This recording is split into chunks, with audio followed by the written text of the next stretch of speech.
Good morning there, Gravity Knife fans. How's 2024 going for you? You're probably doing pretty well. Maybe under a heat dome right now. And I'm sure you're excited. There's a Peaky Blinders movie in the works.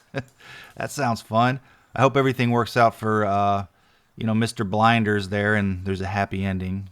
I haven't seen the show, but, I'm happy for the flatcaps. Now in the year or 2 years since my Reate Exo M review, Reate has continued to innovate by adding the Exo Mini and the Exo U to their Gravity Knife line. I hope I'm using the word innovate correctly. Today, let's look at another Fancy Lab Gravity Knife in my latest knife film. Knife films. Now, there's a new knife available from a company called Remette, and that knife is the Swordfish, and it's actually an update of of the prior model. But I'll get into that later. Now, Remette has been making knives for a while, and because of my limited time on Earth, and then weighing how much time I will devote to the finiteness of my days and producing the knife films, I had not decided to take them up on the offer to review a knife until I saw the Swordfish, which of course I saw it on the feed of another influencer, and therefore I was influenced. So it's like we're the influencer centipede, and you know what I'm talking about. You get the reference. Why would I want the Swordfish? Why does it stand out? And because it looks cool, okay, and it's a little bit of a gimmick knife. I tend to like the Reate Exo M. I don't have one right now because I never got a good deal on one, but I would like one of those, and this one right now is going to be the one that I have. Now, the Advanced Knife Bro rule to purchasing knives is first and foremost, it's got to look cool. Like, how does it look in your hands when you're showing it to your buddies at 2 a.m. in the Pizza Hut that's now a Liberty Tax parking lot? I mean, Derek already has one, but he thinks it's cool, and, here are its dimensions. Derek says he has a lot of knives, though. Sometimes I think he's lying. He says he has doubles of the titanium Model B Deadlock. That's weird. I don't know, Derek. But yeah, this year's been a bit tricky at the Advanced Knife Bro household in terms of devotion to the channel. As I write this, I'm closing on my first house at 44 years old in a tight, expensive housing market. We've been in the same rental for 5 years, and the landlord decided they'd like to sell. But, not right now or not to us.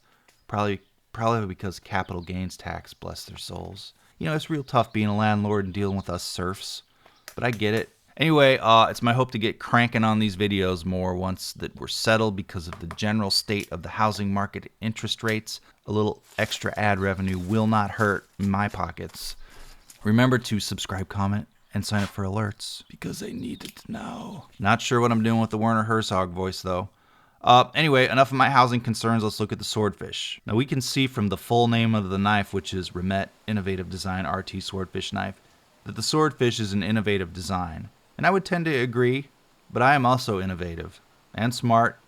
But the Swordfish comes in a bunch of trims, which means some slightly different blade milling, a dash of carbon fiber options, your crazy carbons or your fat carbons, whatever they call them now. And the one you see here is the basic carbon fiber weave accent. It's a standard drop point with a thin, long blood groove. Yeah, I said it.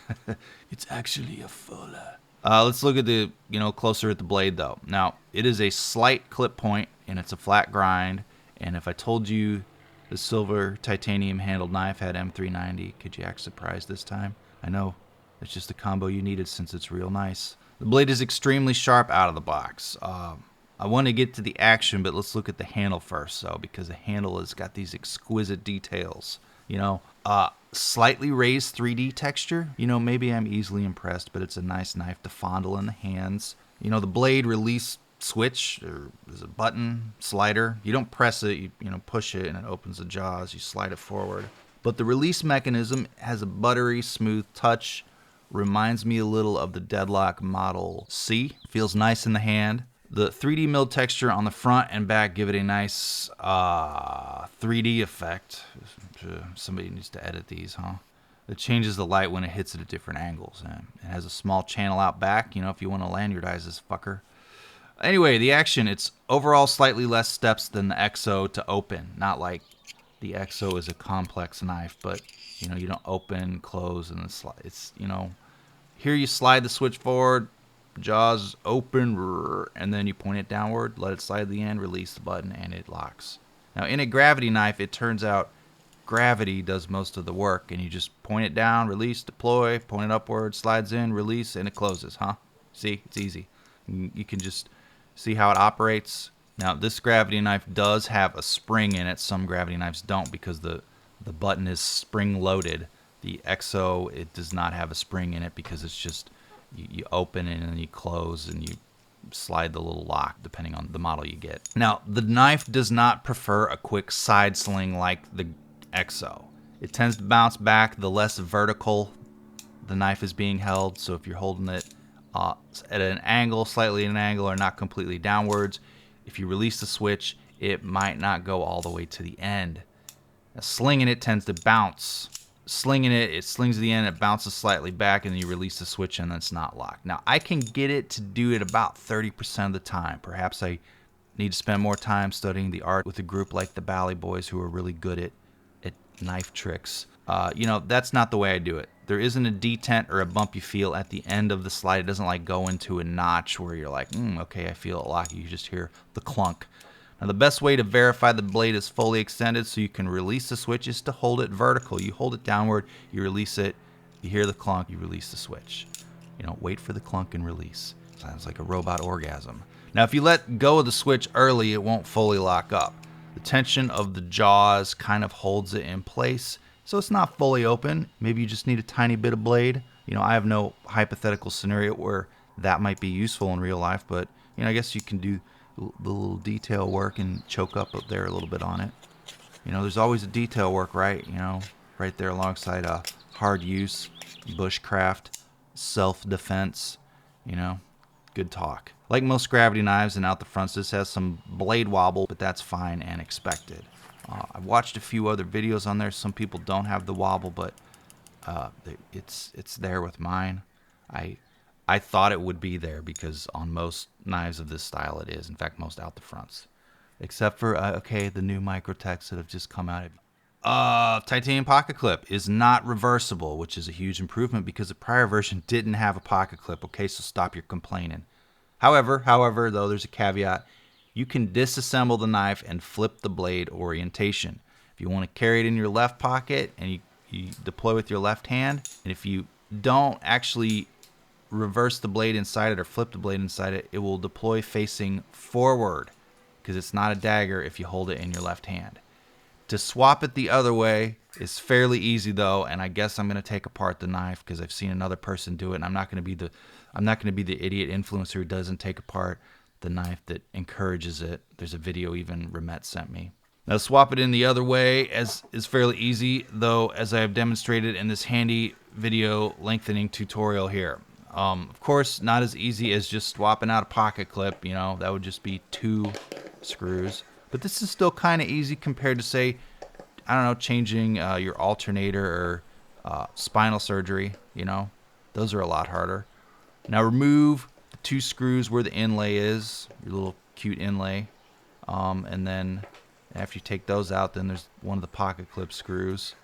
And then you'll remove just the top half of the knife. And then inside you see that there are 2 screws holding the blade retention mechanism. The blade, I don't know, it's like a little rectangle thing there. Holding the rectangle thing, that's what it is, okay? The rectangle thing. You flop that sucker, you replace the screws, and then you can reassemble. This matters, I guess, depending on which hand you hold your knife in, since it is not a dagger and it can face left or right, but I've already explained that. For me, the blade is oriented correct for right hand use out of the package. Middle pocket clip is not deep carry, but it's pretty decent, slides in and out of the pocket well, holds nicely. You know, do people think these open accidentally in a pocket? I've never had an out the front and the Exo open in my pocket, and I don't see this one opening in my pocket either. But again, the guys in the comments that are just never held it, you know, they're like, it looks like a design flaw. And you know, there's nothing I can do with those guys. I do carry these for an amount of time, and I can tell you, I don't see how it would accidentally open. It would have to be a precise, prolonged push, since basically the blade stops when the switch is released, so it'll come out a little if you're like, are you humping a counter and it's, or leaning over a counter, you're like in the hood of your car, the latch is pressing the button just the right way. Like I'm trying to invent a scenario in my head here, how it accidentally opened, and I don't really see it. I've been carrying it a bunch and it has not happened to me. Comparisons. Now first, let's compare it to the Precious. Yes, you know the one. Now I don't currently have any other gravity knives, unless somebody gives me a bunch for free. I don't have any other gravity knives available, so this is the closest in looks and feel. I guess out the fronts and one out the side. Now the Model B Deadlock is the ultimate out the front pocket knife. I don't care what you say. I would still love to have the titanium version of this as well, not get rid of this one, okay? I like this one. It's just a dream knife, you know, all the way.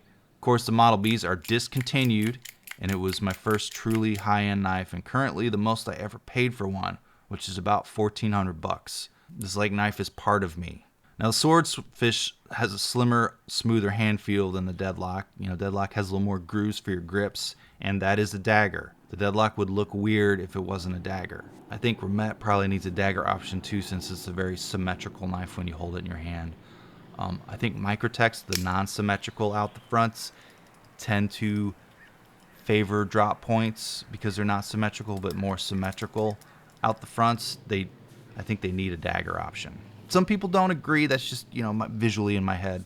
Next, the Don. You know, the Protech Don. It's a favorite. It's an outstanding lightweight waifu. This is an outstanding lightweight aluminum-bodied pocket knife. Now, Protech has a catalog of amazing designs. Like, I'm sure they have an actual catalog, but I mean like a catalog, a collection, an amount of. They're all amazing designs, and I don't have any complaints on this one. It does not have a pocket clip, but, you know, I got a clip slip for this that matches. And I believe some runs of the Protech Don do have one. These are done in batches, so if you can't find them now, you will probably be able to find them in the future. Just follow Protech on social media to figure the hell out. How about the Bounty Hunter from Microtech? Now, this is a drop point. It is not as symmetrical when you're holding it. It is a favorite too. I really like the out the fronts, you know, not all out the fronts, but I like a lot of them. Out the fronts are a fun gimmick knife for me. You know, but maybe some people don't like out the fronts. Normal people may want to see the Spyderco Military too, and I believe I can oblige them. This has Flightanium aftermarket scales and a deep carry clip, and that about wraps it up. You know, Flightanium like wanted to work with me, but I only had the one knife that had the scales at the time. I don't buy as many knives or have as many knives as other dudes do. Not as many people send them to me because I got that limited amount of time. And I'm making this video longer, so let's wrap it up. The Remette Swordfish is up there in style and machining with my favorite out the fronts.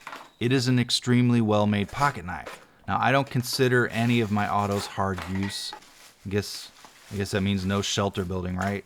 You know, I've been doing this for 10 years, and when people talk about hard use knives, you know, I don't understand really what that means.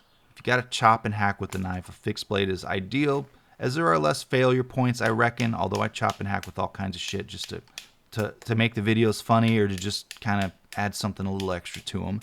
Now, the Remette has a spring-loaded jaw, so stump throwing and spine whacking might be something you wouldn't do with your $300 titanium gravity knife. But I'm not your dad. But one of the good advantages, you can open it up and clean it out very easily. I showed you how. Look at providing great value for the viewers here. And that's an advantage over a lot of out the side, out the fronts, you know.